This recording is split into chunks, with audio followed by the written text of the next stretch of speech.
This is the first in a short series of YouTube clips from the Adult Speech and Language Therapy Service in Ayrshire and Arran, designed to support basic dysphagia care. These are aimed at our whole community, people living with dysphagia, their family, friends or carers, and families of people in care home staff, other professionals, in fact, absolutely anyone. In this session, we will consider why getting it right is so important for people with dysphagia. Dysphagia describes eating, drinking and swallowing difficulties. We will be considering these difficulties in adults and older people. People with dysphagia often have other health conditions that they are being treated for, which can affect their eating, drinking and swallowing abilities. Some of these conditions include dementia, learning disability, respiratory conditions, stroke, acid reflux, multiple sclerosis, head injury, motor neuron disease, Parkinson's, and cancers such as head and neck cancer. But other cancers can also contribute to dysphagia. We also know that elderly people may experience difficulty due to the loss of muscle mass and strength as a normal part of the aging process. Eating, drinking and swallowing difficulties can impact on a person's life in many ways, with health, wellness and well-being all interconnected. We can consider health complications, rehabilitation, outcome and prognosis and quality of life. Unmanaged dysphagia can result in health complications such as chest infections, pneumonia, dehydration, weight loss, malnutrition, difficulty managing medication. If not managed, dysphagia can lead to hospital admission.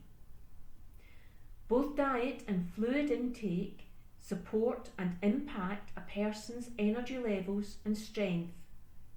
If you have ever been ill and struggled to eat and drink, you may remember how weak you felt. Energy and strength are key elements for recovery and rehabilitation. Energy and strength are essential to help you recover and be able to stand up from a seated position, maintain your balance, walk, and start to take part in daily activities such as taking a shower, dressing, and making some tea and toast.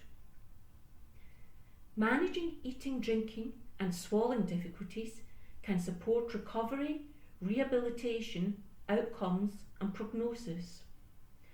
Rehabilitation can play an important role in maintaining independence. It is important for dysphagia to be identified and then managed and supported by speech and language therapists. Let's now consider quality of life. We've talked about the importance of managing eating, drinking and swallowing difficulties in relation to physical health. But what about mental well-being and quality of life?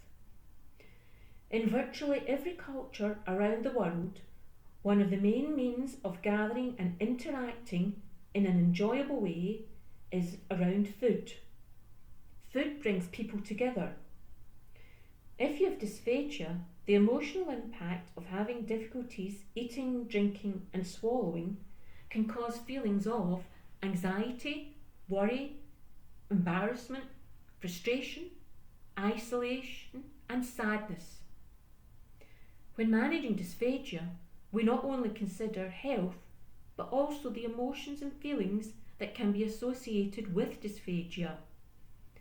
Speech and language therapists can provide support and advice around several of these. For instance, the fear and anxiety of choking. We can support you by helping you to manage the consistency of your diet and fluids and by discussing your fears. We can also support the anxiety and worry related to eating and drinking in public. For instance, in a coffee shop or a restaurant. Worries over social opportunities such as these can lead to avoidance and isolation. We can talk through a plan which may include ideas such as look at the menu before you go. If there's nothing suitable, it's okay to phone ahead and discuss your needs. Lots of places are happy to adjust meals for you. If the meal's then at the right consistency, you don't have to worry about choking when you're out. This is just a flavour of how we can help with emotions, feelings, and quality of life. Remember, unmanaged dysphagia can lead to unnecessary fear, worry, anxiety, and isolation. So from this, I hope you can now clearly see why getting it right is so important for people with dysphagia. It prevents aspiration. This is when food goes down the wrong way and can cause chest infections and pneumonia. It supports hydration and nutritional intake to prevent weight loss, malnutrition, or dehydration. It helps avoid hospital admission. It supports recovery from illness or surgery. It supports rehabilitation, outcomes, and prognosis. And it supports quality of life. Overall, we must consider the person, their individual preferences, beliefs, and culture, as well as both their physical and mental well-being. Speech and language therapists are only one of health and social care professionals who may be involved in managing dysphagia.